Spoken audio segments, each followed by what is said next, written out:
All right. I think we settled into the number of folks that we're going to have. So we're going to get going. Harrisburg, another, hey, Craig, great to have you again. We're going to be talking about working with others. Kind of ties into some of the presentations I've done on your brain and business, but your brain and business is a lot more around how our brains operate, a little bit more theoretical. This is getting down and dirty to the realities of working with folks day in and day out. So that's what I love about this presentation. And before we get going, remember, I love comments, questions, thoughts, ideas. I look at chat throughout the entire presentation. I'll respond, I'll engage with you. Either I'll chat it back or I'll talk about it in the context of the presentation itself. So don't hesitate to share books that you read that relate to it, ideas that you've tackled, ideas that you have that work, techniques that you've utilized in the past around working with others. And certainly from an SDLC perspective, software development lifecycle perspective and project perspective, this is a very challenging topic. So let's get into it. There we go. Why don't you imagine for a second? So close your eyes and imagine someone that you don't like. Think about him for a second, or her. Think about him. That's funny. Think about him or her for a second, or them or they. Think about the attributes, some of the things they do. All right, you got that in your head. So what I'm going to tell you is that somewhere out there, when somebody else is asked to do this experiment, they see you. This is the first part of working with others. It starts with you.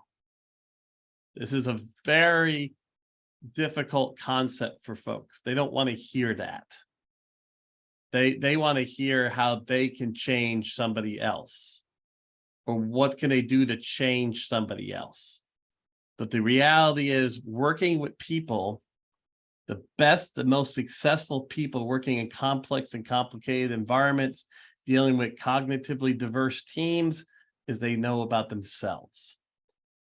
And the thing is regarding this whole concept of working with others, you can't change others unless you have a magic wand and you could do hocus pocus and poof, you're like, what do you call it, the fairy godmother or whatever crazy wizards or witches or whatever that you like on TV or movies or cartoons. You can't change others. You can influence all day long, but you can't change them. What you can change is how your actions and your reactions in your environment. That's what you can change. There's your control factor.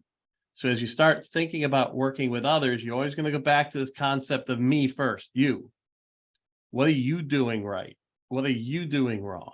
How can you fix your actions and your reactions in order to get the environment around you more productive, more cohesive? And then how do you train this concept? How do you help others understand they have to put the mask on their face first before they start putting masks on other people's faces? So important concept here. If you get anything out of this presentation, this is the concept. This is the basis, the foundation of working with others. Now, of course, we're going to get into the details because we all love details. The first scenario for you at working with others is that people work with people they like. They work with people they like.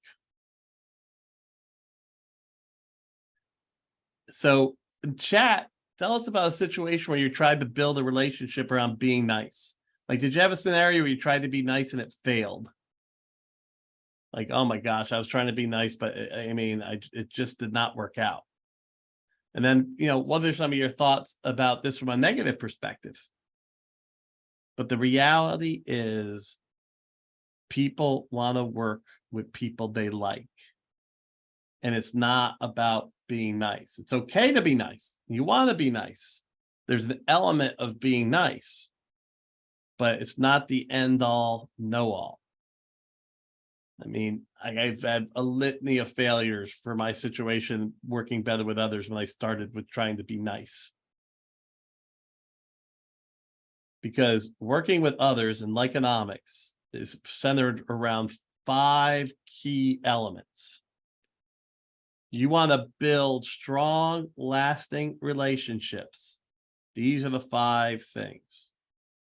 And there are some catches for software development professionals that they have to watch out for. Specifically around relevance, simplicity, and timing. Well, I'm glad that being nice has always worked for you. That's fantastic, and you should always be nice. But the reality is you must also be doing some of these things correctly, because if you aren't, even though they might show that they like you, they're still not going to want to work with you on a consistent basis. Being nice might be good to have someone around hanging out together. But when it comes down to getting work done, folks want these bedrock elements. Parenting is a great example, Wendy. Jenny, being nice can come off as not genuine or even nice. You have to know something. You have to have skill. But the real reality is, even if you're skillful, if you're not doing these 5 things, you can still be someone that once the project's gone, I never want to work with you again. You want to be someone that people go to on a consistent basis. So you have to be truthful. I used to be a number 2 in companies all the time. You have to add value to the relationship as well. Good point, Jenny. But you have to be truthful. That's adding value, being transparent, telling people what they should be hearing. And when you're leading a team, what you end up seeing is people tell you what they think you want to hear or what they want you to hear. What you want to be is a truth teller, direct, consistent, relevance. This is difficult because you change relevance based on someone's persona. And this is a problem sometimes. We know what we know, and we just want to espouse that. But there's times where that should be espoused, and there's times when it shouldn't be espoused. And you should look at loosening up the information or making the information more detailed or spinning the information another way to keep it relevant. Backing up your words with actions, that's important as well. But those actions should be tied to truth, relevance, unselfishness, simplicity, and timing. If you're going to be selfish, it's okay. You just have to acknowledge that. And you don't want to be that. Don't want that to be the consistent vein by which you ask questions, which you try to dig in deeper because it's all about you. But the simplicity thing is important. The simplicity thing is hard in your environments. But the reality is, working with others, if you can keep things simple, there's better understanding there. Finally, timing. There's the time to do things and there's a time to not do things. This is where you want to know body language a little bit better. This is some great feedback, by the way. Yes, I mean, that's a good play. There's some great comments about other elements as well, which is awesome. Keep sharing those thoughts, which are great. You know what, Michelle? Then you're in the wrong scenario. If telling the truth gets you in hot water, there's another scenario that you could do, which is take your great skills and move somewhere else. Because it should not get you in the hot water. You should be able to be transparent and accept what happens. You're transparent, then you accept the outcome. Are changes going to be made? Great. If they're not, can I accept the fact that those changes aren't going to be made? But if you can't be transparent, that's a problem. And then finally, as we talked about this timing thing, and then Jenny talks about it's harder to read people. This is interesting. We have to depend on our skills. Yeah, we're going to get into that, Jenny. Absolutely. So when you're driving this economics, there's also communications associated with it. So you have to understand that there is a believability crisis out there. So the more that you can focus on getting micro expertise in, getting that micro expertise in to support some of your ideas, some of the directions you want to go in, can help beat the believability crisis. So people are always in critique mode. They're always in confirmation bias mode. So you have to break down that by being able to bring in some of that expertise. And then also Mary Beth, great share as well. There's that simplicity in the foundation of your communication. Too complex just gets people more nervous, gets people more turned off, really fires up their effective forecasting issues. But then the stories. Storytellers connect with people and can get things done better. 3 elements: a beginning, a middle, and an end. Protagonist, antagonist. What is the outcomes? We need to get better at storytelling in these complex environments, because that's how we have traditionally learned. That's how our DNA is tied to stories. Books we read, movies we watch, TV shows we watch, all wrapped around stories. But the last one is remember the emotional scenario. How do you help people in that scenario? But the people make decisions emotionally. You got to understand that when you're working with others. So Lyconomics and these believability and communication tactics are important as you work with others, to develop that reputation, to be someone that can get things done, that can work in complex environments, that can work with complex personalities.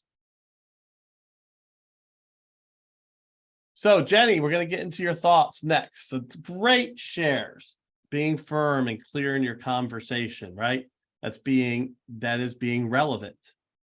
I was super nice to someone who didn't report me. It didn't matter. They could never get the job done. I was truthful about that, but it didn't matter.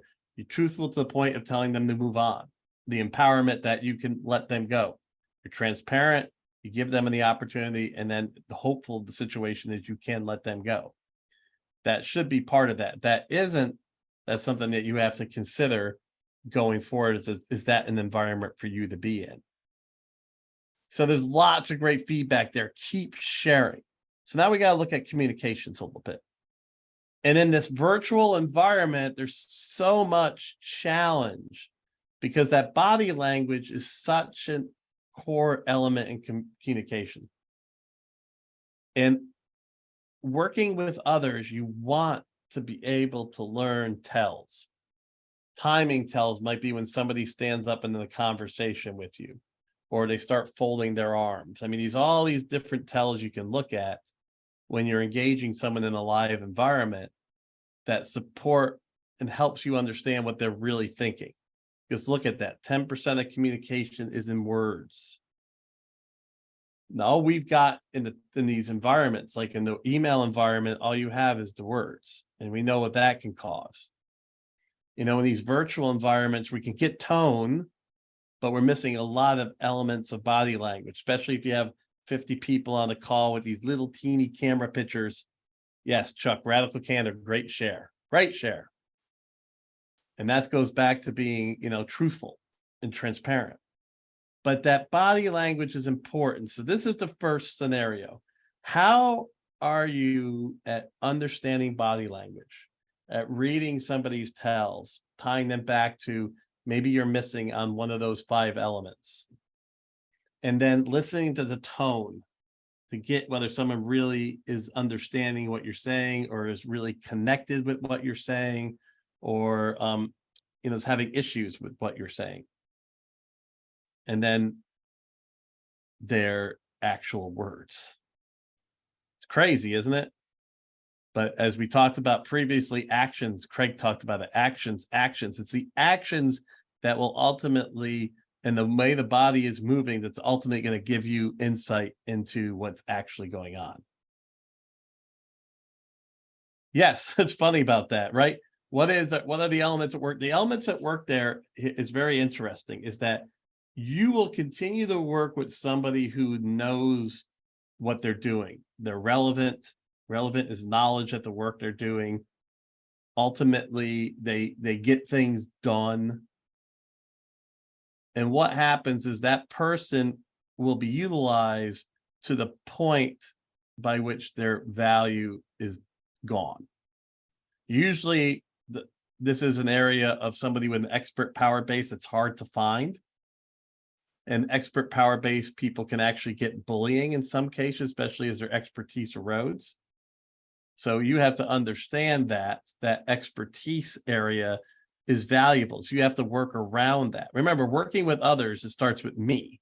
So how do I work around that person? I can't tell you their attributes. What I can say is for you is ultimately you're going to utilize that person for their value. And then once their value is diminished, that's when you have to move on. Because I would take, and I have another slide which I didn't put in here, most people would go and hire the lovable fool over the really, really good jerk. I mean, it's crazy. Quite a few times the people rude, not very friendly, it knows their job. Exactly. So the element there is the expert power base. The expert power base, we have to work around that from time to time until the expert power base is no longer utilized. Actually, it's lost its value. So reading people is a learned skill, by the way, Jenny. So this is important because remember, this session is about you, not necessarily about others. Meaning you have to change and adapt for your situation. So when you're dealing with the expert power-based jerk, ultimately you want to be transparent. Okay, this type of a behavior isn't acceptable. This type of behavior isn't acceptable. From there, you have to be able to ultimately keep them relevant, keep them on task. And this scenario is not necessarily about economics. It's about getting the job done. But for you, as it relates to working with others, you're going to get more out of others if you could drive into those economic elements. As it relates to others, you can teach them some of those economic elements, but ultimately you have to react and act to how they're engaging. And if you have the power, you can discipline, being transparent, or you can let go. But for us, we have to learn, 99% of the people we work with aren't going to be like we're talking about here. But for those that are, there's other conflict techniques we can talk about. But it's hard. It is a learned skill to read people. But you want to learn how to read people. Most people go through life with blinders. It's about them. It's their world and everybody else is in it. In complex and complicated environments, it goes right into that person who's really good at their job, but breaks glass everywhere. Their value gets diminished once their expertise erodes.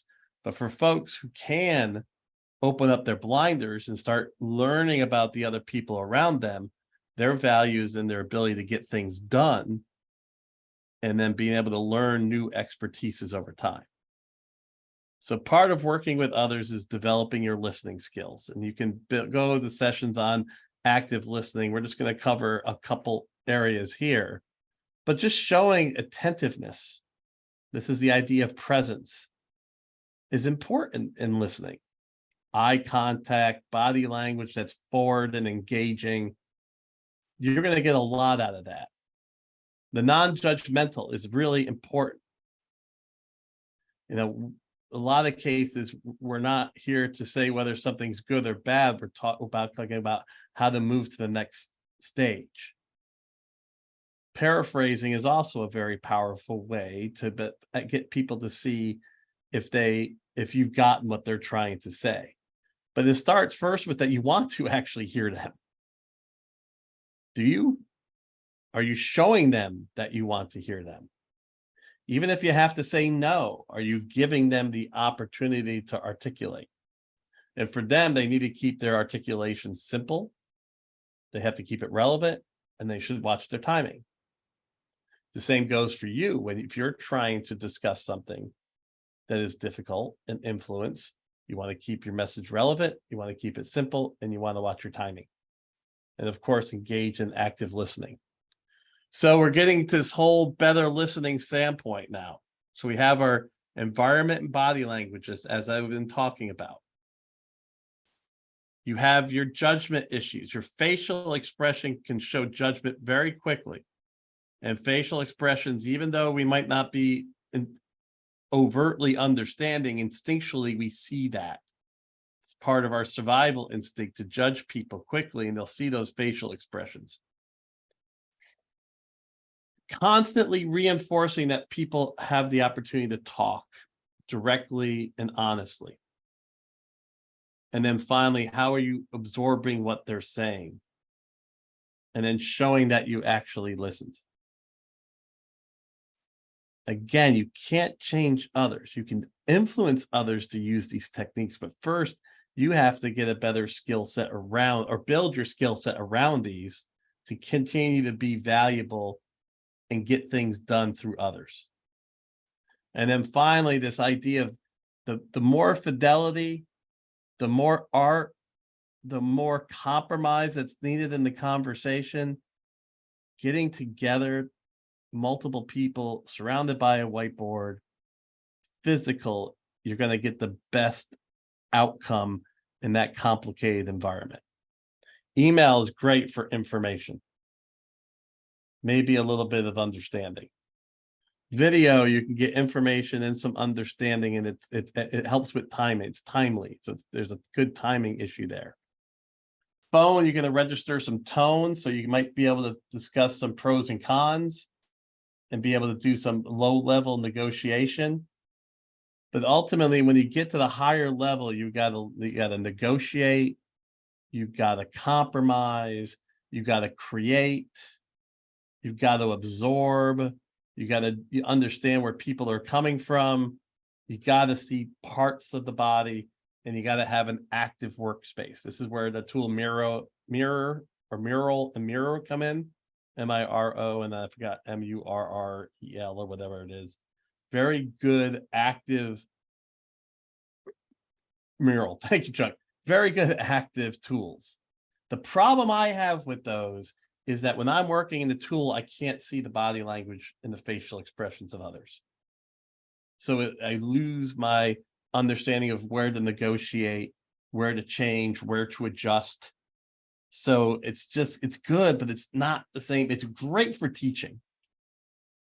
And, but it's hard when you're getting into that more very art oriented of getting things, because getting things done is the art of negotiation. Everything in complex environments is related to negotiation. Yeah, the Miro board. You have mural and Miro. Those are the two pillars you can use. And that's what's very hard to do non-physically face-to-face. But the better you build your techniques to do that, the better outcomes you'll have, because that's the world we're in. I have to do a better job of understanding how to minimize the Miro board so I can see the images when we're working in the Microsoft environment. But remember that piece of it. You're putting yourself at a disadvantage if you're negotiating over a phone. Okay, working with others. Remember, it starts with us, not just them. So what I want to do is I want to get to the element of frustration. How do you handle frustration? Do you know yourself enough to catch yourself when you're frustrated before that frustration turns to agitation and anger, which then turns to being disconnected? What we want is we want to be as connected as possible within the stream, the energy of the organization. The more you get disconnected, the more you get less productive, and you ultimately develop the point of which you won't want to be there. Hey, Raymond, no problem. Great. Good luck. Now let's talk about this. How does information experience play role? Like you touched on expertise. Can you please elaborate? Expertise is getting at, in our environments, a specific technology expertise. Like somebody knows how to do training on machine learning and feature engineering for machine learning, or someone knows how to code in a specific language, or someone is very, very good at estimating, whether it's in waterfall or agile. There's this expertise area there, and there's a power position in that expertise that we need to utilize. What we have to watch out for is if we come at it with expert power base, we have to control our ability to get absorbed by that power, which I'm going to talk about in another slide. And as it relates to the communication channels, what I'm trying to get at is the more you have to negotiate, make decisions, facilitate actions to get to the next step, the harder that is to do in an email document or a video document or a phone call. It's hard in a video, it's hard in a video conference live like this. So what I say is that at the bottom, information sharing is great, some understanding sharing, but when you have to get things done through people and with people and do complicated negotiations, that's where, they're getting together at least electronically live, if possible, physical live is going to give you the best opportunity to get the best outcomes working with that group of people. Hope that answered. If not, definitely add your thoughts. But we got to get back to this frustration thing. Because when we talk about emotional intelligence, at the end of the day, it's about building the skills to manage yourself. Because you can't do 2, 3, and 4 without doing number 1. So I always talk to people when I interview them. I ask them what frustrates them and how do they handle frustration? Because frustration is the gateway to less productivity and to ultimately disconnecting with the organization. So how do you handle frustration? How do you process that frustration? How do you change the who and what you're going to engage with on that day? Part of being emotionally intelligent is self-management, which means maybe you shouldn't put yourself in certain situations given your current mindset, given your current state. If you got agitated about something or at home, there's some difficult times going on.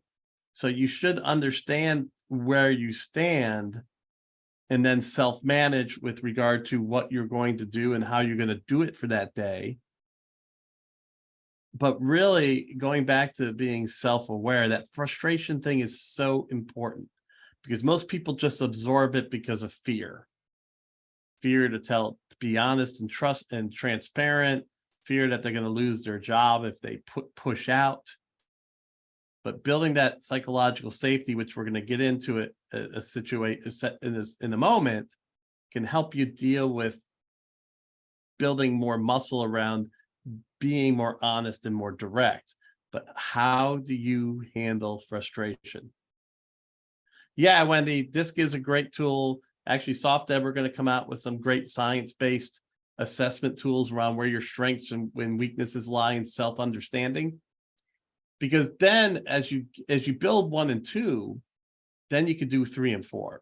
The problem is we don't help people build out 1 and 2 better.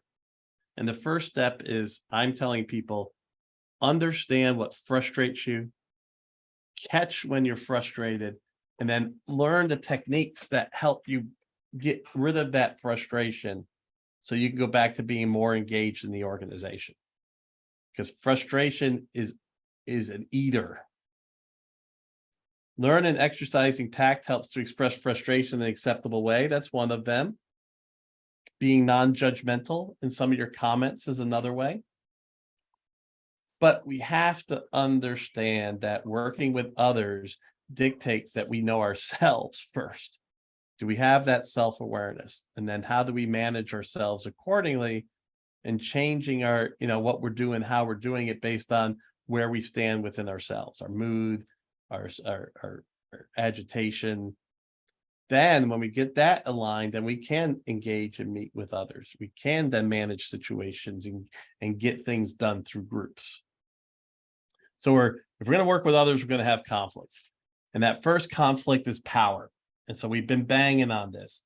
The expert power base and people with deep knowledge of something, it's a power position.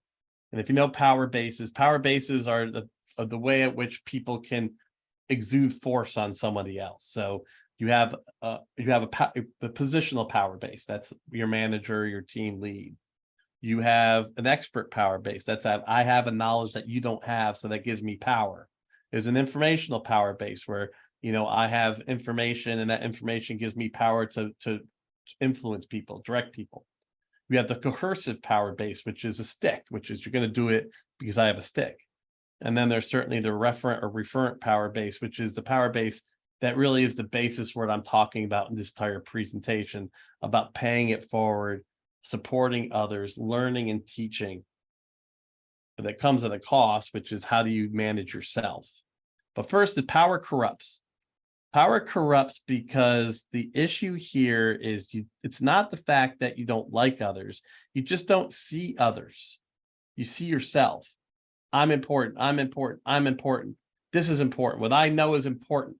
And why you get a lot of bullying in your environments from a conflict standpoint is because those expert power bases and information power bases, they erode so rapidly.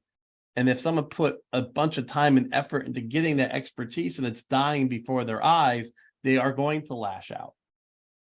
They're going to think with confirmation bias that their expertise is the only way to solve multiple problems within the organization. So in working with others, you have to understand when this is occurring, and it occurs mostly within people that use the information power base or the expertise power base. So knowledge is power, right? But the idea is knowledge changes so rapidly that we can't base our ability to work with others on a power base that erodes so quickly. So more heads are always better than one. Well, that goes back to a belief, Chuck, right? So you have a belief that, you can't hold all the knowledge necessary to get something done. So you are open to the idea of bringing in the wisdom of the crowds, the team concept. That is part of a strength in working with others. But if you have a belief that your expertise gives you power, then that's where problems start to occur, and that's where conflict occurs. My company recently had our leaders take the survey, which was very helpful to understand. This is good. Great share, Kayla. I appreciate that. Awesome. Keep doing that. So we have to get comfortable providing feedback as part of working with others. I mean, this is, of course, really important. So we have to look at types of feedback, reinforcing feedback and redirecting feedback. Reinforcing, you're seeing something that's working. You want to be able to reinforce that behavior. People want to be encouraged. People want to get, a sense that they're doing things right. So I had a coaching session with a new CEO yesterday. And I was telling him that the chairman of the board will never give him reinforcing encouragement. He just has to accept that as part of the position. So for his ability to work with that person, he can't let that frustrate him because that's not going to happen. The only thing he can deal with is to move on if he can't accept that. To really drive people, though, most folks want that not that reinforcing encouragement. So they continue to do what it is they're doing. Now, you don't want to use it as a manipulation tactic because some people will see the insincerity, the unselfishness of that reinforcement. You have to watch out for that. And we all know people that do this. Then redirective. If you're not in the positional power base, you gotta look for permission. You want to look at the impacts, not the behaviors. We're going to get into that more later. The impacts of David being loud in the office. It's not that my behavior is bad. It's also the fact that there's impact on others. And then talking through what other things can do because of that. How to ask for constructive criticism as a feedback. Yeah, I tell you what, I just had somebody do that this morning. I had a great conversation with great share of that model. I had a great conversation with a young man that was asking me, what did I do wrong? And now I really kind of sat down and I said, all right, you're giving me permission. And I talked him through what areas he could have focused on better. And also what areas that the feedback he got was wrong. And then let him process that. And that's right, Chuck. You got to always ask that and be in the right frame of mind. Yes, again, Chuck, it's about us, right? Great. Well said. I love that because it's about us. We have to look at ourselves. Are we in the right state of mind to give that feedback appropriately? If knowledge is power, then knowledge and info keeps changing, so you can't lead by knowledge all the time. Yes, precisely. And I think it's Daritri? I'm sorry if I'm not pronouncing that incorrectly, but it's exact Daritri. Thank you. Perfect. That's exactly right. But people don't get that yet. the expert power base has been ingrained in us. Our certifications ingrain it. Our education system ingrain it. Basically, we go up this pyramid to the point of obsolescence. We get so expertise on something, then it just dissipates and we're left with nothing. We have to start teaching that that is not the basis for getting things done. It's about the referent power base. It's working with others to get things done. You always want to have an expertise, but you want to be able to hold that expertise loosely to know that it's going to constantly change. Yeah, you want to feel that. And you can tell you do. That's why you do reinforcing feedback. I'm going to need expertise on that team from time to time.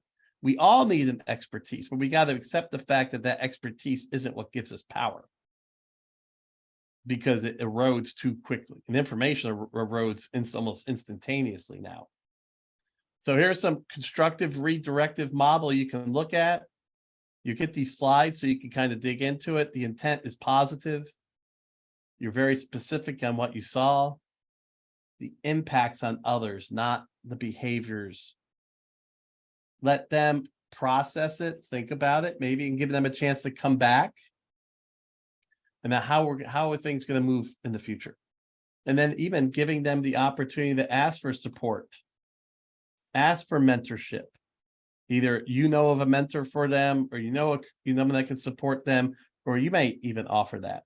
And remember, not everybody is going to have a coach, but in teams, we should be supporting one another with our strengths and our capabilities. So using this type of model will support that and make the process of giving that information, that redirective information, more powerful and more successful.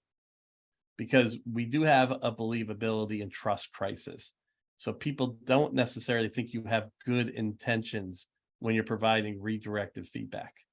And you can't just have the positional power base do that any longer and flatten organizations. If you're on a self-directed or self-organized team, you have to give redirective feedback to one another and understand when, it's like a feedback loop on both sides.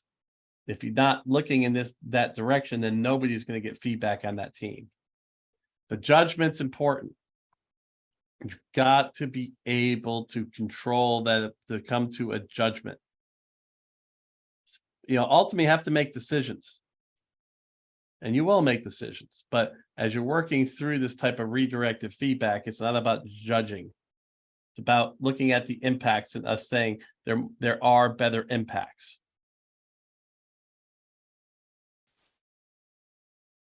And then the example. I'm not rude and overbearing. The reality is you have lots of great ideas, which is good, but I need more diverse input.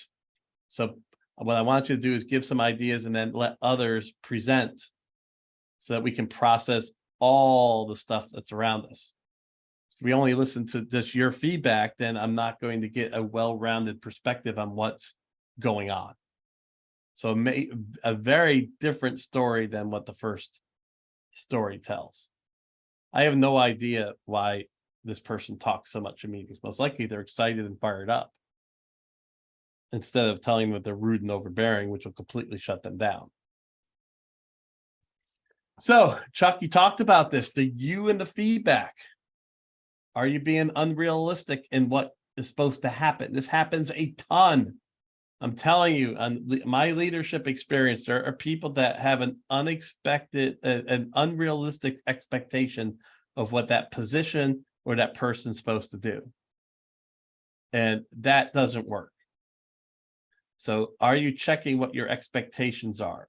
Is it the right expectations for that position, for that work function? What are your feelings towards this person? Do you not like this person? Remember, likeonomics is important. If you don't like them, it's hard to not judge. So maybe there's somebody else that should be providing this feedback than you. Are you going to listen? Or are you just going to go through the motions? I love that working with others. This slide is so critical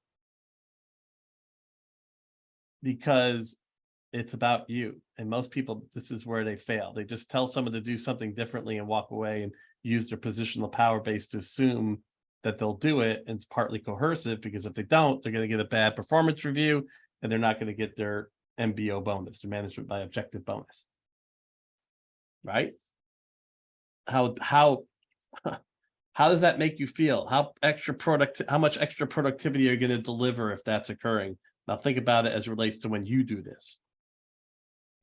So, part of this idea of working with others is how do you walk in every day? Are you walking into the day with the growth mindset? Hey, no problem with that. I can't even pronounce it, Gregorio. Thank you for saying that. It'll be the recording for sure. Are you walking into the day with that positive mindset, that growth mindset? Because how can I give redirected feedback if I don't think someone can change? If I don't think someone can learn? If I don't think someone can grow? It's an impossibility. So if you walk into the world with a fixed mindset, you can't give any redirected feedback. It's an oxymoron. It doesn't work. If you're giving the feedback, you don't think they're going to grow and learn. That's what's so weird about it. So, and also, if we have a growth mindset for others, we should have a growth mindset for ourselves. So the growth mindset, the only way you can exude it out is if you absorb it in. And the growth mindset is essential in complex and complicated changing environments. You can't operate successfully with a fixed mindset, because you will get more and more frustrated, you'll get more and more depressed, and you'll get more and more anxious. Well, anxious first and depressed second. And you will be completely useless. You'll do your function, but you'll give the organization 50% productivity. I have worked with some managers with fixed mindsets who are not open to possibilities and weren't consistent with their Hey, what do you do, Chuck? They do. I mean, at that scenario, you have to support with your growth mindset, or you're going to have to move on to an organization with that growth mindset. So this is so important. You are going to make mistakes. You're going to learn and grow and adapt. We're going to adjust the way we do things. We're not sculptures by Rodin. I mean, we're not set in stone and brick. Yes, our management systems and our manufacturing mindset and the hierarchical business structures assume that, but they're being broken left and right to move on to this idea that the only way to really survive is by understanding that the status quo is an invisible killer and helping others understand that. But here it's important, the nuances of these words and how you approach it. Remember, this is about you. Where are you at in your growth mindset? How are you developing that? Who is coaching you on that? And this is the slide I'm going to spend a little bit more time on. I should be done around 12:55, 12:57 in that range. But I'm going to spend like a minute or two on this one. The best thing anybody ever taught me, Jessica Katz, is that with psychological safety, it's all about me. I have to choose to be psychologically safe. In the work environment, the reason I'm not psychologically safe is because I don't trust the work environment. I work on fear that I'm going to lose my job. The key here is you can break that bond if you have the confidence that you know that you can always find another job. Then think about it. You operate truly as a free agent, being able to work and do as you please, where you please to do it. And you will exude that energy in a positive way, and people will want to hire you.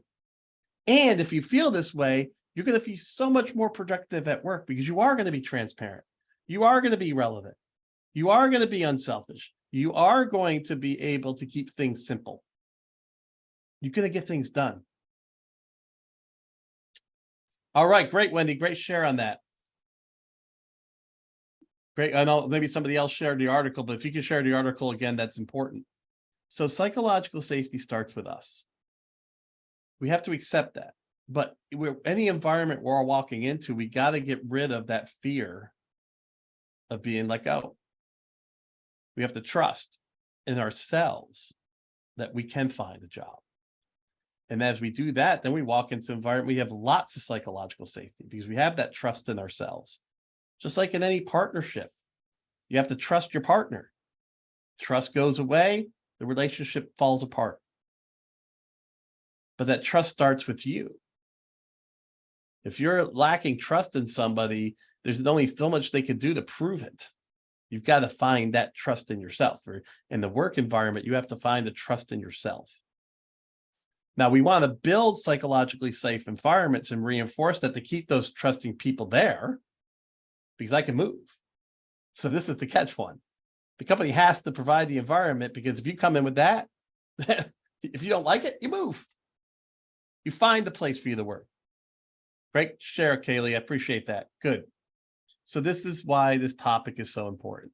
And the biggest basis for psychological safety is the ability to articulate how you feel, what you see, transparently and directly, without fear of retribution. But remember, when you're giving that feedback, you still have to have respect. And you have to do it in an unselfish way. So we'll get into feedback tools. Most of these come out of the Agile Handbook, but I think it's important to look at it, your daily stand-up. Why not do a daily stand-up on yourself as you're self-managed and self-monitor? You walk in the office, you sit in the desk. All right, let me do my self-analysis. That's my stand-up today. How am I feeling? How am I acting? What's my schedule will look like? Is there things I should change and adjust based on where I'm at in my current mindset? For the team, we know how powerful it is. Everybody can come together, check in with one another, seek support where you need it, get help with challenges that you faced from the previous day. It's about connection. The retrospective is so powerful. It doesn't matter whether you're using Agile or not. Same with the daily stand-up. As you go through iterations of work cycles, we do this with MBRs, monthly business reviews. We do this with quarterly business reviews on the operational P&L side. You can do this with yearly strategy meetings, but retrospective should be tight. That monthly business review is a really powerful tool to do a retrospective within.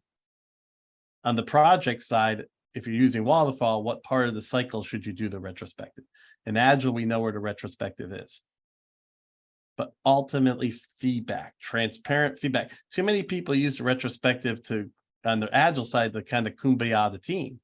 You kumbaya the team by letting them provide feedback, telling them where they can grow, supporting some of their growth initiatives at each stage of it, and getting them fired up about those growth initiatives. Employee reviews. If you have a staff, each member of your staff, and you're going to laugh at me, you should have a paper file on them with their actions, what they're doing, how they're doing it. So when you meet with them one-on-one, you can open that up and review what your last session was. It's straight from the psychologist playbook. Then when you have their review, you have something you can go back to and look at. Okay, if you do handwriting on an iPad, whatever the case may be, the problem with typing stuff in, you're losing, I know the tools are, but remember, when you type something in, you're losing eye contact and you're losing engagement. Maybe write the notes and type it back in.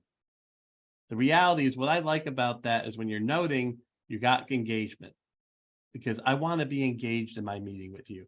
I want a sense that it's important. The employee review is the most important thing you can do, because ultimately you're focused on how they're going to grow. What should they be learning? Where do they want to go? And this is the world of something called the net exporter of talent. If you want to have a successful career, if you can develop that net exporter of talent mindset, you will build a network of powerful people around you that you can get just about anything done.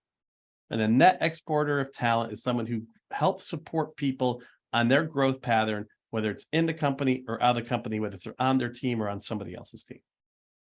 The goal is to help people matriculate through to get to their point where they can create the most amount of value for themselves. So many people do this wrong. It's crazy. I really like at least a quarterly, review what's working, what's not working, then have that ability to do that yearly review. It seems like a drudgery for most people. It should be such an exciting time. We know that coaching is a great tool for engaging and getting support. Why coach or why be coached? Again, you go through a whole hour just on this topic, but remember, this is one of the tools. There is a difference between mentoring and coaching. On the mentoring side, it's a longer term relationship. It's a relationship to allow someone to process. It allows you to give them some higher level feedback. You may give them some thoughts on direction. You may give them angles for learning and growth. You may be able to give them references and connections. On coaching, it's truly this idea of reinforcement or redirecting. Timely, at the right point, done the right way, open to them being able to make decisions about what they should be doing. You should not be telling them what to do. Mentors have a better opportunity to give some guiding direction and what they could be doing. Coaching, you have to let them make those decisions. But you got to find those points of reinforcement and redirectment at the point by which it's happening, where mentorship doesn't necessarily have to have that just-in-time element to it. All right, we're almost done. So we're going to end with some of the most important stuff. Being inspirational. Great. Exactly, Chuck. They shouldn't be prescriptive. Absolutely. But hey, here's an example of what I did here. Here's an example of what I did there. Good point. Do you say thank you? Do you say it the right way? Do you say it with true appreciation and authenticity, or are you doing it as a tool? Saying thank you is inspirational. At the right time, at the right moment, through being very authentic in that thank you. You should really do it as much as possible. But here's the skinny. We all desperately want to be inspired. Every day we want to be inspired. The thing is, you have to be inspirational, because somebody there has to be inspirational.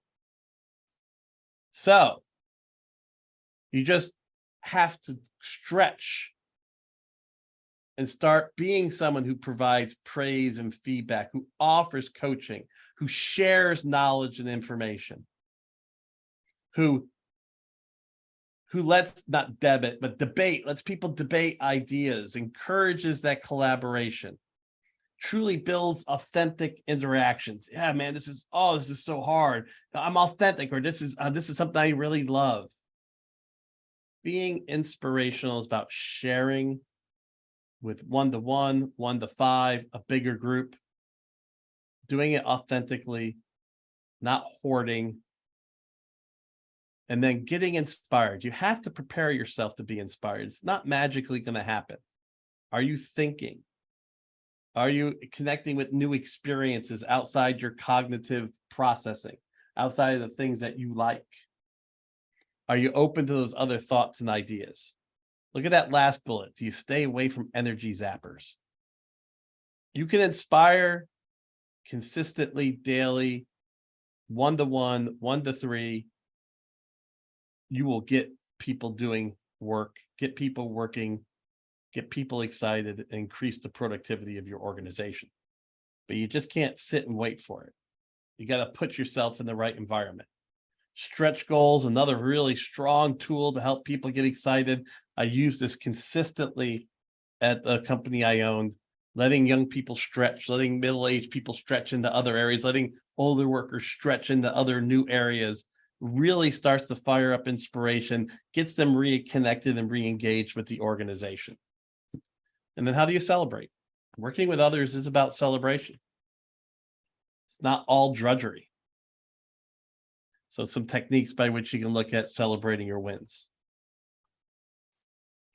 And 12:57. I'm finished. I love any questions at this point. I can stay later. I don't have to stay later. You have the full recording. You have the slides. A lot of stuff covered, but ultimately I'm trying to give you a very pragmatic look. Thank you, John. Thank you, Len. Lane, sorry about that. Any questions, comments, thoughts? Let me know. I'm here for a little bit. I love the, as you know, I love the thumbs up. So cool. Hope you got some value out of the session. A lot of great shares from the people participating. It's the critically important, because you're always leading, because you lead through example. People see you and they watch us. They watch your actions. We talked about that before. No problem, Jenny. So it's critically important that you do these things, even if you're not leading. Well, man, I thank you all very much, because ultimately we're going to have very few leaders, and we'll be working in self-directed teams where you have empowerment at the locus of your work. All right, all. Thank you so much. Have a great rest of your day.